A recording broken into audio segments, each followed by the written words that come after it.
Hi friends, अभिमान academy का फिर से आपका स्वागत है। और 69,000 शिक्षक भर्ती में 6800 मुद्दे पर महत्वपूर्ण सुनवाई होनी है कल, जैसा कि आपको बताया। और क्या डेट लगी है कल? मैंने आपको वैसे पहले ही बता दिया था, एक बार फिर बता देता हूँ। 17 अप्रैल को केस नंबर 3 पर डेट लगी हुई है। और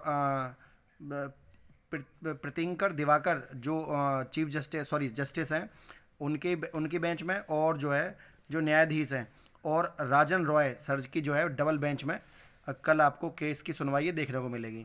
यहाँ पर यह भी स्टैंड क्लियर हो जाएगा कि सरकार जो क्या स्टैंड ले रही है, सरकार का क्या कहना है। क्योंकि यदि सरकार डबल बेंच में यदि जा रही है तो रिविजिट लिस्ट को लेकर सरकार, देखिए सरकार को पार्टी बनना मजबूरी थी, क्योंकि सिंगल बेंच में सरकार ही मुद्दे को वहाँ पर सरकार को जब चैलेंज किया गया तो सरकार मेन पार्टी थी। अब जब कोई और उसमें केस करेगा तो सरकार का पार्टी बनना तय तय था। ठीक। और 69,000 शिक्षक भर्ती में काफ़ी हद तक सरकार, देखिए यहाँ पर मैं आपको इतना तो बता दूं कि डबल बेंच में सरकार की, क्योंकि हाई कोर्ट से सरकार को सिंगल बेंच से ये बात तो तय है कि सरकार को रिविजिट लिस्ट बनाने का आदेश दिया गया। अब आदेश बहुत मजबूती के साथ दिया गया है कि आप रिविजिट लिस्ट बनाइए।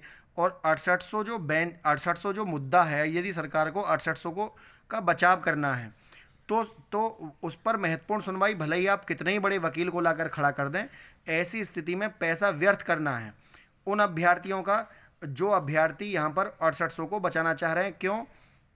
क्योंकि देखिए ये एक ऐसा आदेश है, यदि किसी से ये कहा जाए भाई तुम अपनी लिस्ट को सही से बनाओ, दोबारा बनाओ, तो यहाँ पर जो नुकसान है वो नुकसान कितनी सीटों का हुआ है तभी तो पता लग पाएगा कि वाकई में ही सीट 6800 हैं या ज़्यादा सीटें हैं। यदि रिविजिट लिस्ट में पता लगी 8,000 सीटों का नुकसान है, चाहे वो अनरिजर्व कैटेगरी का हो चाहे ओबीसी एससी का, तो रिविजिट लिस्ट जो है वो सभी के पक्ष में है। इससे ये पता लग जाएगा क्लियरली कि किसी भी पक्ष का, चाहे कोई भी कैटेगरी हो, उसका कितना नुकसान हुआ है।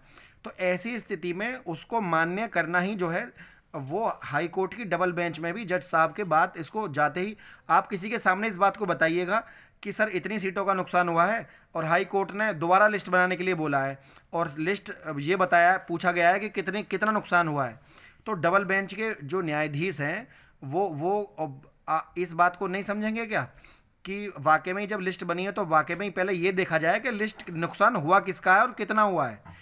तो ये चीज़ यहाँ पर हाई कोर्ट की डबल बेंच में भी हटने वाली नहीं है। तो कुछ अभ्यर्थी जो यहाँ पर जनरल कैटेगरी के हैं, वो स्पेशल तौर पर यहाँ पर मैं ये कहना चाहूँगा, ओबीसी एससी वाले जो अभ्यर्थी हैं वो अपना पैसा डबल बेंच में बेवजह व्यर्थ ना करें। इतना पैसा यदि वो अपने कॉमन नंबर वाले मुद्दे पर, आंसर की वाले मुद्दे पर, या किसी और मुद्दे पर खर्च कर दें। क्योंकि देखिए 2-3 तारीख पढ़ने, 2-3 डेट जब हो जाएंगी तब तो ये पता लगेगा केस जा किस ओर रहा है। और आप पहले ही अगर उसमें जुड़ जाएंगे, केस में किसी के साथ भी याची बन जाएंगे, तो आपको क्या पता उस केस का क्या हुआ और उसका भविष्य क्या होगा। तो पहले 2-3 तारीख पढ़ने के बाद उस केस का स्टैंड देख लीजिए, केस किस ओर जा रहा है, तब उसके बाद। अच्छा, जो जनरल कैटेगरी के बच्चे बहुत ज़्यादा, जैसे किसी जनरल कैटेगरी के बच्चे का .1 से रुक रहा है या .2 से रुक रहा है, तो वो अभ्यर्थी जो है ऐसी स्थिति में अपने 6800 में यदि कोई जनरल को याची लाभ हो जाता अनरिजर्व कैटेगरी के पक्ष में, तब वहाँ पर उनका बचाव या कैविएट डालना ठीक था।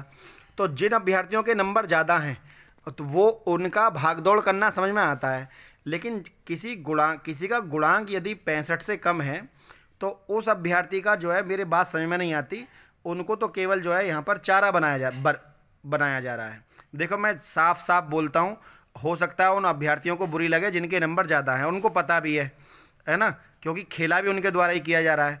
तो जैसे कि मेरा खुद का गुणांक 64.7 है, 64.7।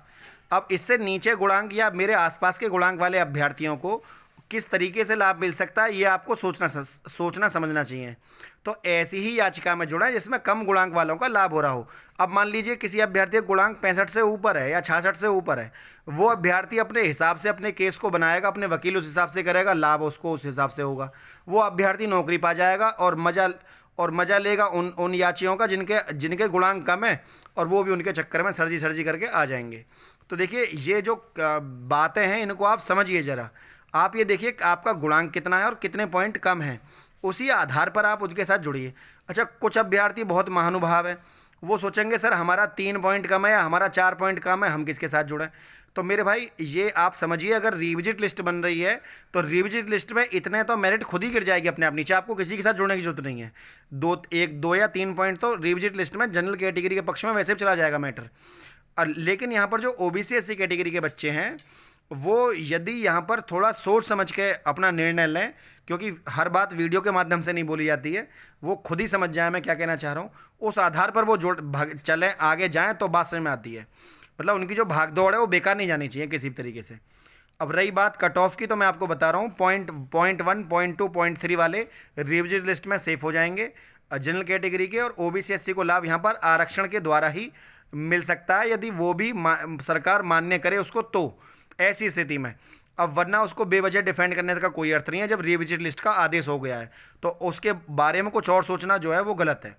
फ्रेंड, यदि वीडियो आपको अच्छी लगी तो वीडियो को लाइक शेयर, चैनल को सब्सक्राइब करना ना भूलें। आज के लिए इतना ही। जय हिंद, जय भारत।